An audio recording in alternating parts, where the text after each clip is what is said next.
The live TV, सच सबसे आगे। नमस्कार, मैं हर्षिता सिंह और आप देख रहे हैं द लाइव टीवी। आज इस वीडियो में उन तमाम माँ बाप से एक बहुत जरूरी बात बताने जा रही हूँ जिन्होंने घर पर अपने घर की लड़कियों को, अपनी बेटियों को मोबाइल फोन दे रखा है। अगर आपने अपनी घर की लड़कियों को, अपनी बेटियों को मोबाइल फोन दे रखा है तो अब जरा संभल जाइए और तुरंत जाकर के सीधा उनसे वो फोन छीन लीजिए।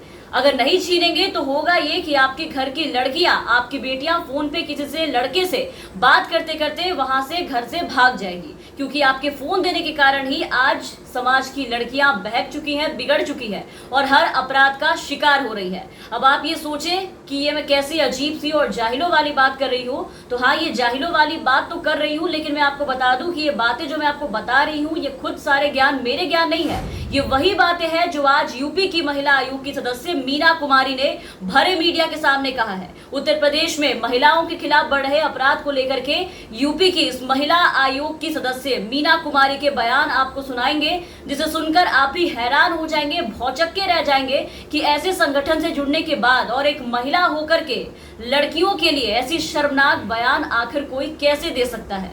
मीना कुमारी ने ये कहा है पूरे मीडिया के सामने कि लड़कियों को मोबाइल से दूर रखना चाहिए। लड़कियां घंटों मोबाइल पर बात करती हैं, बेटियों को मोबाइल नहीं देना चाहिए, क्योंकि इससे आज की जो लड़कियां हैं वो बिगड़ती जा रही हैं। आपकी लड़कियां बिगड़ेंगी और उसके बाद इसके अलावा होगा ये कि घंटों मोबाइल पर बात करते करते लड़कों के साथ उनका उठना बैठना होगा, दोस्ती होगी और फिर घर से भाग जाएंगी। तो अगर ऐसा हुआ, लड़कियां अगर बिगड़ गई तो उसके लिए उसकी पूरी जिम्मेदार उनकी माँ होंगी। महिला आयोग को अपने बयानों से पूरी तरीके से शर्मसार कर देने वाली मीना कुमारी के बयान पहले आप एक बार सुनिए, फिर आगे इसके ऊपर हम चर्चा करते हैं। सबसे पहले मैं सबको यही बोलती हूँ, लड़कियाँ मोबाइल से काम कर बातें करती रहती हैं और यहाँ तक मैटर पहुँच जाता है कि उसको लेके भाग जाती हैं। घर वाले मोबाइल ना दें बेटियों को, और दें तो उस पर पूरी निगाह रखें। और सबसे पहले मैं माँओं को कहती हूँ अपनी बेटियों का ध्यान रखें। ये सब माँ की लापरवाही से बेटियों का ये हर्ष होता है। तो सुना आपने, जिनके कंधों पर महिलाओं की सुरक्षा और उनके लिए लड़ने की जिम्मेदारी दी गई है। आज आप देखिए कि आज एक महिला होकर के वही महिला आयोग की सदस्य महिलाओं के लिए ऐसे शर्मनाक बयान दे रही हैं, वो भी खुले में।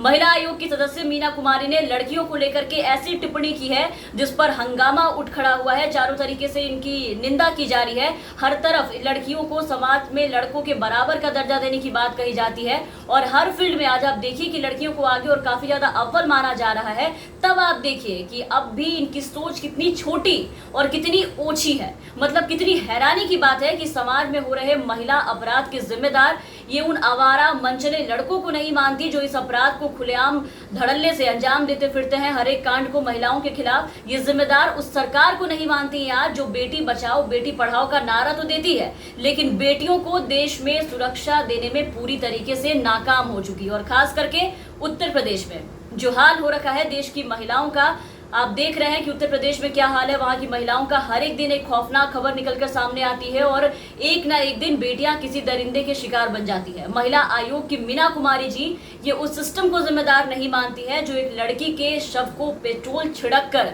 जलाने की कोशिश करता है और इस पूरे कांड को लिपापोती करने में लगा रहता है। ये इन सबके जिम्मेदार मानती है आज उन लड़कियों को जिनके साथ ये घटनाएं घटती है। और इस लिस्ट में ये अकेली नहीं है जो ऐसा बेतुका और इस तरीके से घटिया बयान दे रही है, सड़क छाप वाली सोच रखती है। ये अकेली इस लिस्ट में नहीं है। इनके पहले राष्ट्रीय महिला आयोग की सदस्य चंद्रमुखी देवी ने बदायूं रेप कांड की पीड़िता पर काफी ज्यादा विवादित बयान दिया था।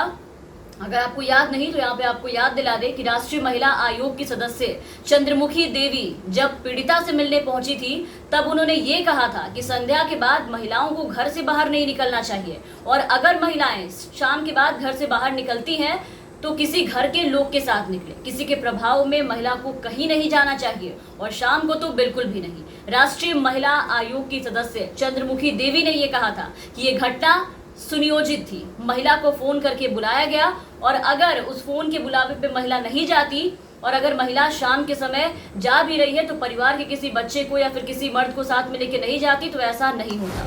किसी के प्रभाव में महिला को समय असमय नहीं पहुंचना चाहिए।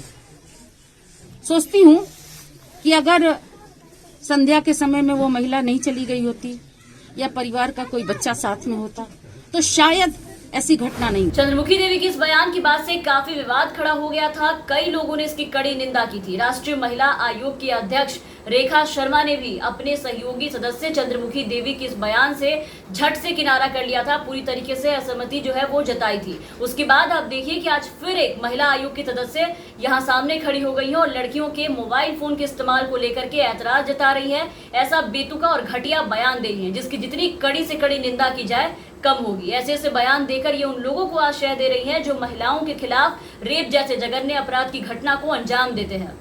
ये जिस तरह से आज भरे मीडिया के सामने सवाल पूछने पे अपराध के सवाल पूछने पे ये कह रही हैं कि लड़कियां अगर बिगड़ गई तो उसके लिए उनकी मां पूरी तरीके से जिम्मेदार होंगी या फिर है, तो ये मीना कुमारी को भी एक बात आज अच्छे से समझ में आ जानी चाहिए कि अगर कल को फिर कोई घटना महिलाओं के साथ अगर राज्य में घटती है तो उसकी जिम्मेदार मीना कुमारी भी उतनी ही होंगी जितना कि उस घटना को अंजाम देने वाले वो अपराधी होंगे। क्योंकि अभी मीना जी यहाँ बैठ के अपराध पे लगाम लगाने और इसके खिलाफ आवाज उठाने के बजाय उन लोगों के खिलाफ नहीं है जो इस कुकृत्य को अंजाम देते हैं, अभी उसके खिलाफ ही नजर आ रही है। उन लड़कियों के खिलाफ नजर आ रही है जो घर से बाहर निकलती हैं, मोबाइल फोन यूज करती हैं। ऐसे ऐसे लोगों के समाज में महान योगदान से ही आज आप देखिए कि हर जगह महिलाओं के साथ कांड हो रहे हैं, एक से एक जघन्य अपराध घट रही है।